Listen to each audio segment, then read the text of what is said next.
अर्चनाताई पाठक, शिवसेनेचे नेते प्रकाशभाऊ जाधव, बाळूभाऊ घरडे, किसनजी गावंडे, उपेंद्रजी तिवारी, त्याचप्रमाणे मंचावर उपस्थित सर्व सन्माननीय पदाधिकारी, शिवसेना, भाजप, रिपाई या महायुतीचे सर्व नेते आणि या ठिकाणी उपस्थित माझ्या भगिनी आणि बंधूंनो, आज मला खूप आनंद आहे की झिंगाबाई टाकळीमध्ये या ठिकाणी आपल्या सर्वांच्या समोर येण्याची संधी मला मिळाली। याचं कारण असं आहे की मी आज मुख्यमंत्री असलो तरी पहिल्यांदा आमदार देवेंद्र फडणवीस घडवणारी ही झिंगाबाई टाकळी आहे।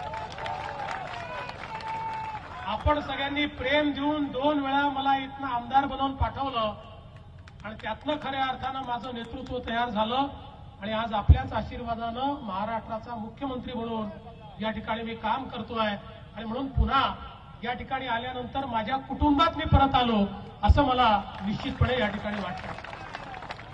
बंधू भगिनींनो, 11 तारखेला लोकसभेच्या निवडणुकीच्या पहिल्या टप्प्याचं मतदान आहे आणि या पहिल्या टप्प्याच्या मतदानामध्ये ओपनिंग बॅट्समन म्हणून आपले नेते नितीनजी गडकरी हे मैदानात आले आहेत आणि मला विश्वास आहे तुमच्या सगळ्यांच्या आशीर्वादानं हा ओपनिंग बॅट्समन चौके छक्के मारत ट्रिपल सेंचुरी काढल्याशिवाय आता परत येणार नाही, सगळ्यांना चित केल्याशिवाय पुन्हा परत येणार नाही। पण बंधू भगिनींनो, ही निवडणूक गल्लीची निवडणूक नाही, ही दिल्लीची निवडणूक आहे। या निवडणुकीमध्ये या देशाचा फैसला होणार आहे। हा देशाचा मान, सन्मान, अभिमान, स्वाभिमान हा कोणाच्या हातामध्ये सुरक्षित आहे? या देशाची सुरक्षा, या देशाचा विकास हा कोण घडवून आणू शकतो याचा फैसला करणारी ही निवडणूक आहे। एकीकडे 50-60 वर्ष या देशामध्ये राज्य करणारी काँग्रेस, ज्या काँग्रेसनं 50-60 वर्षात या देशामध्ये अनाचार, दुराचार, अत्याचार आणि भ्रष्टाचार ही संस्कृती तयार केली आणि दुसरीकडे 5 वर्षामध्ये देशाला विकासाकडे नेणारं मोदीजींचं सरकार या देशाला कोणाच्या हातामध्ये द्यायचं आहे याचा फैसला करणारी खऱ्या अर्थानं ही निवडणूक आहे। मला कधी कधी आश्चर्य होतं बंधू भगिनींनो, काल परवा राहुल गांधी हे नागपूरला आले आणि भाषण करून गेले। राहुल गांधींचं भाषण म्हणजे आपल्याला माहिती आहे टीव्हीवर एखादी सिरियल येतं ना, त्या सिरियलच्या आधी लिहिलेलं असतं की ही सिरियल काल्पनिक आहे, याचे कुठलेही पात्र खरे नाही आहे, कोणाशी संबंध आढळला तर आमचा संबंध नाही आहे, आपल्या रिस्कवर तुम्ही पहा। काही दिवसांनी राहुल गांधी भाषण करतील तर त्याच्या आधी देखील टीव्हीवाले असंच देतील की यातले सगळे मुद्दे काल्पनिक आहे, वास्तविकतेशी याचा कुठलाही संबंध नाही आहे, याच्यावर तुम्ही विश्वास ठेवला तर तुम्ही स्वतः जबाबदार आहात, आम्ही जबाबदार नाही आहे, केवळ मनोरंजनाकरता हे भाषण आम्ही दाखवतो आहोत। अशा प्रकारची अवस्था या देशामध्ये आज राहुल गांधीची दिसते आहे। मला कधी कधी आश्चर्य वाटतं यांना लाज काय वाटत। बघा, पुन्हा एकदा राहुलजींनी काय नारा दिला? गरिबी हटाव। राहुलजी, तुमच्या पणजोबांनी नारा दिला होता गरिबी हटाव, गरिबी हटली नाही। मग आजींनी नारा दिला गरिबी हटाव, गरिबी हटली नाही। मग वडिलांनी नारा दिला गरिबी हटाव, गरिबी हटली नाही। मग आईने नारा दिला गरिबी हटाव, गरिबी हटली नाही। आता तुम्ही काय खाऊन गरिबी हटवणार आहे? रोज काहीतरी नवीन नवीन सांगायचं, जाहीरनामा केला। बंधू भगिनींनो, आपल्याला माहिती आहे एप्रिल महिन्यामध्ये पहिले 1-2 दिवस एकमेकाला एप्रिल फुल बनवतात, तशा प्रकारे एप्रिल फुल बनवणारा जाहीरनामा 2 एप्रिलला या काँग्रेस पक्षानं काढला। म्हणाले जो गरीबात गरीब आहे त्याला 72,000 रुपये देणार। राहुलजींना कोणीतरी विचारलं पत्रकारांनी कसे देणार? म्हणाले कसंही देऊ। मग चिदंबरम होते, त्यांना विचारलं अरे तुम्ही अर्थमंत्री होते चिदंबरमजी, तुम्ही सांगा, एवढं तर तिजोरीत पैसेच नाही आहे। चिदंबरम हसून म्हणाले ते काय आता गेल्या 3-4 वर्षात तिजोरीत पैसा येतोय, पुढच्या 2-4 वर्षात अजून येईल, मग तो आला की आम्ही 72,000 रुपये प्रत्येकाला देऊ। म्हणजे कसं झालं, आपण म्हणतो ना का बाप मरेगा का बैल बटेंगे अशा प्रकारची अवस्था आहे। म्हणजे हे तर असं झालं, एखाद्या व्यक्तीला विचारलं, अरे बाबा 1 लाखाचा तू या ठिकाणी कर्ज घेतलं ते परत कसं करणार, तर त्या माणसाने सांगायचं सोपं आहे, मी एक कोंबडी विकत आणली आहे, त्या कोंबडीला 4 अंडे होतील, त्यातनं 4 कोंबड्या तयार होतील, त्यांना 16 अंडे होतील, त्यातनं 16 कोंबड्या तयार होतील, त्यांना 64 अंडे होतील, त्यातनं 64 कोंबड्या तयार होतील, अशा 640 कोंबड्या तयार झाल्यानंतर 1 लाखाचं कर्ज वापस करतो, असा कोंबड्या विकण्याचा धंदा हा राहुल गांधींच्या नेतृत्वात काँग्रेस पक्षाच्या जाहीरनाम्याने सुरू केला आहे।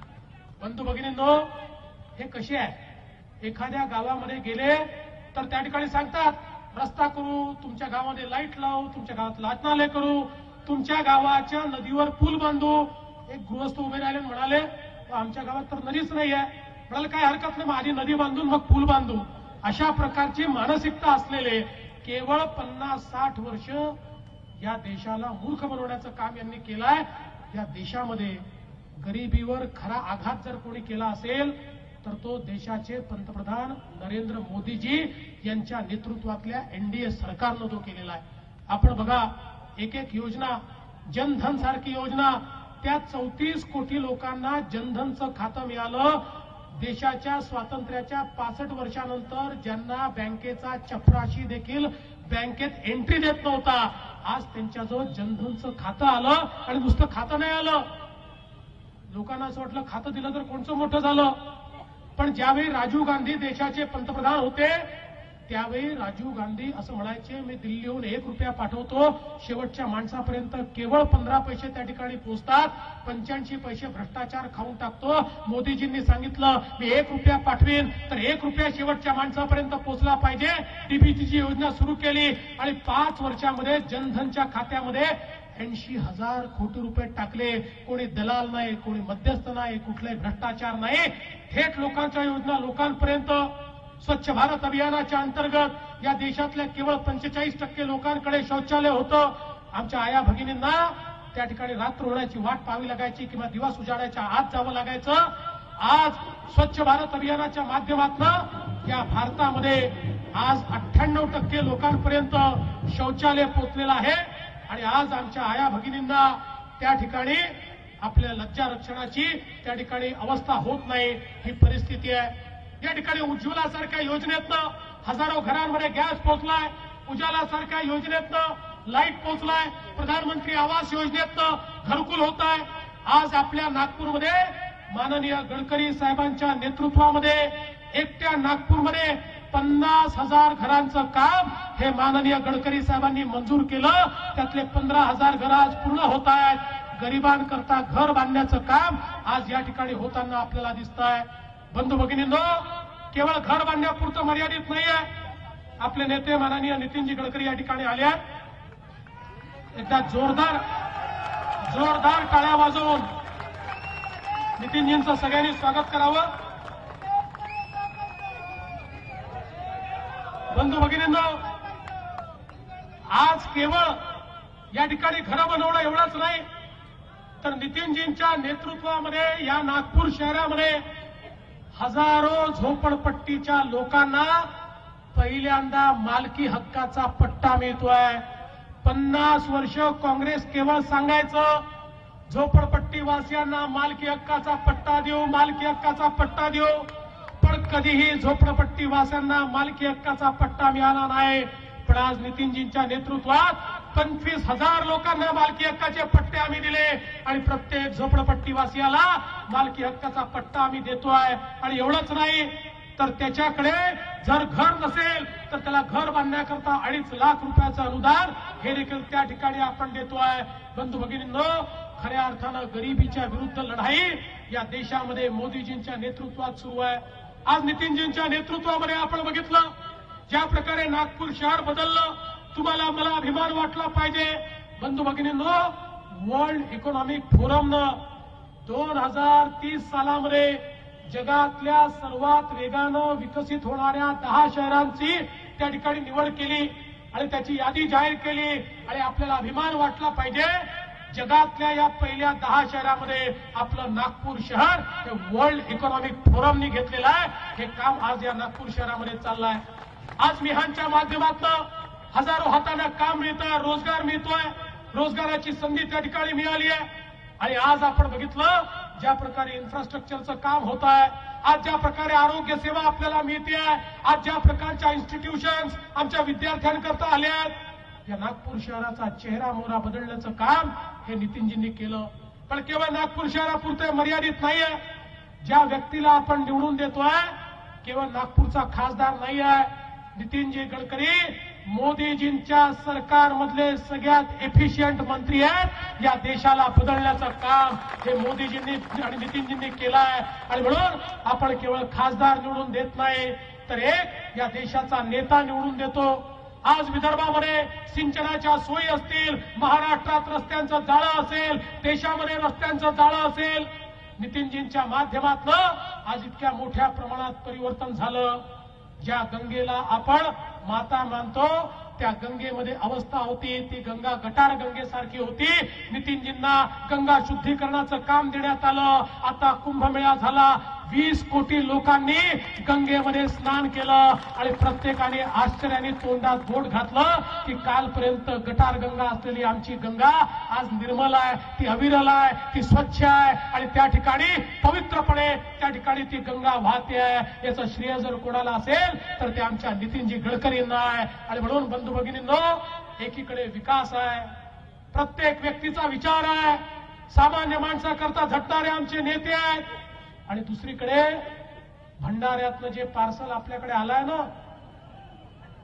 मी म्हणत नाही, तुम्ही तिथे जाऊन विचारा, त्यांच्या अख्ख्या कारकिर्दीत एक तरी प्रकल्प त्यांनी आणला का, एक तरी विकासाचं काम त्यांनी केलं का? एकही नाही. निवडून यायचं, 3 वर्षांनी राजीनामा द्यायचा, दुसऱ्या पक्षात जायचं, पुन्हा निवडणूक लढायची, परत 3 वर्षांनी राजीनामा द्यायचा. राजकारणाच्या पलीकडे जीवनात काहीच केलं नाही. पण मी त्यांच्यावर बोलून माझ्या तोंडाची वाफ का गमवू? कारण मला माहिती आहे की नागपूरचे लोक भंडाऱ्याचं पार्सल तिकडेच परत पाठवणार आहेत. हे पार्सल इथे चालणार नाहीये. इथे नितीनजी गडकरी यांच्या नेतृत्वातच या ठिकाणी आपण प्रचंड मतांनी निवडून येणार आहोत. बंधू भगिनींनो, ही निवडणूक जशी विकासाची आहे तशी ही निवडणूक राष्ट्रीय सुरक्षेची देखील निवडणूक आहे. या देशाचा मान, स्वाभिमान, अभिमान, एक मजबूत देश म्हणून हा भारत देश आज जगाच्या समोर उभा आहे. मी तुम्हाला आठवण करून देतो, 2008 साली मुंबईमध्ये बॉम्बस्फोट झाले होते आणि मुंबईच्या बॉम्बस्फोटामध्ये किड्या मुंग्यासारखे आमचे लोक या पाकिस्तानच्या अतिरेक्यांनी मारून टाकले. काय केलं तेव्हाच्या काँग्रेसच्या सरकारनं? काय केलं सांगा? केवळ पाकिस्तानचा निषेध केला, मग पाकिस्तानचा तीव्र शब्दात निषेध केला, मग युनायटेड नेशनमध्ये गेले आणि त्या ठिकाणी सांगितलं, बघा बघा, तो आमचा शेजारी पाकिस्तान, तो आमच्याकडे येऊन बॉम्बचे हल्ले करतो, तुम्ही जरा त्याला रागवा. म्हणजे एखाद्या गल्लीमध्ये बंडूनी खंडूला मारायचं, खंडूनं बापाकडे जायचं, म्हणायचं बापू बापू बंडू मला मारतो, तुम्ही येऊन जरा बंडूला रागवा.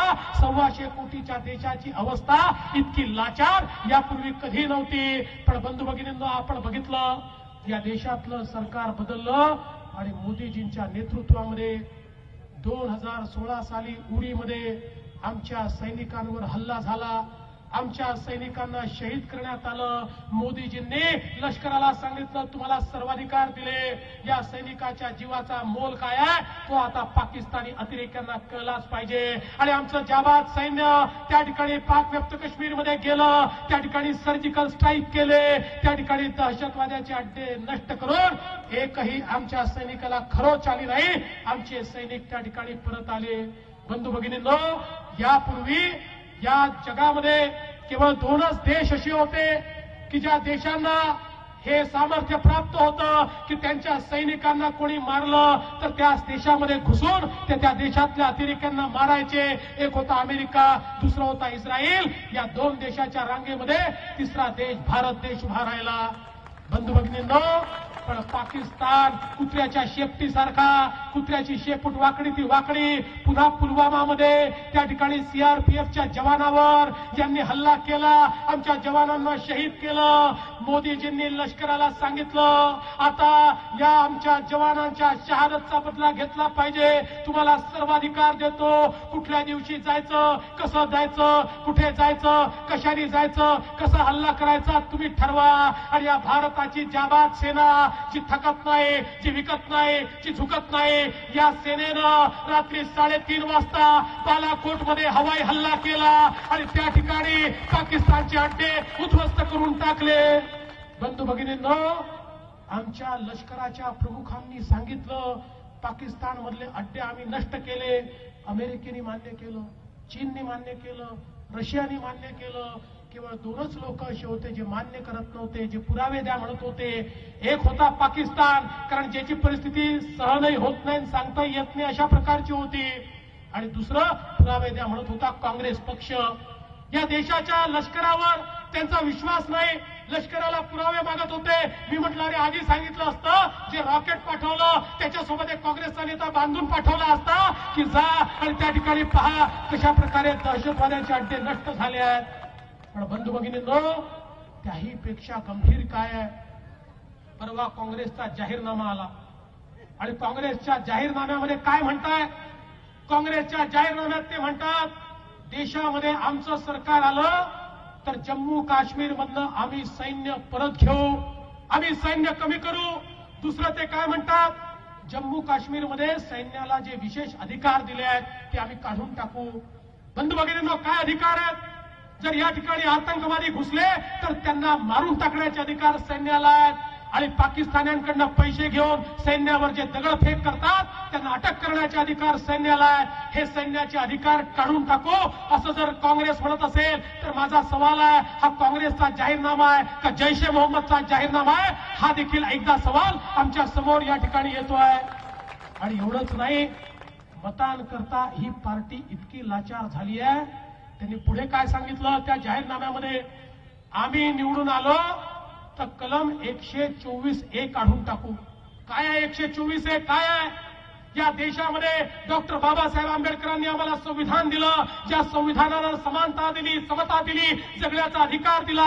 एखादा व्यक्ती जर म्हणेल डॉक्टर बाबासाहेब आंबेडकरांचं संविधान मी मानत नाही, मी ते जाळून टाकील, तर 124A अंतर्गत देशद्रोहाचा गुन्हा टाकून त्याला जेलमध्ये बंद करता येतं, 10 वर्ष जेलमध्ये सडवता येतं. एखाद्याने सांगितलं भारताचा तिरंगा झेंडा मला मान्य नाही आहे, मी पाकिस्तानचा झेंडा घेऊन निघेल, 124A खाली त्याला जेलमध्ये टाकता येतं. आतंकवादी, नक्षलवादी, माओवादी यांच्या विरुद्ध 124A लागतं. आणि बंधू भगिनींनो, त्या नादान लोकांकरता, देशद्रोह्यांकरता ज्यांनी त्या दिल्लीच्या युनिव्हर्सिटीमध्ये नारे दिले, भारत तेरे तुकडे हो गए 50, ज्यांनी पाकिस्तान जिंदाबादचे नारे दिले म्हणून त्यांना पोलिसांनी जेलमध्ये टाकलं, त्यांच्या समाधानाकरता काँग्रेस पक्ष म्हणतो 124A आम्ही काढून टाकू. बंधू भगिनींनो, या देशामध्ये ही लाचारी यापूर्वी कधीच पाहिली नव्हती.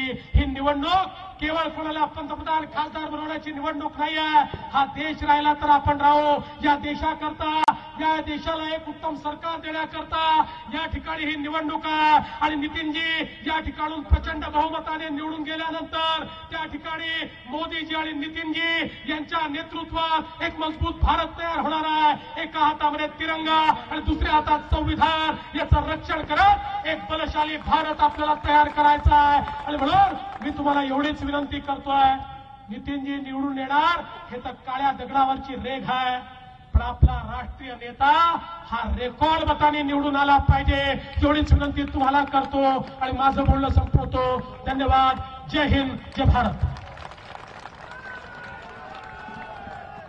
धन्यवाद देवेंद्र जी, ये अपने लिए बहुत खुशी की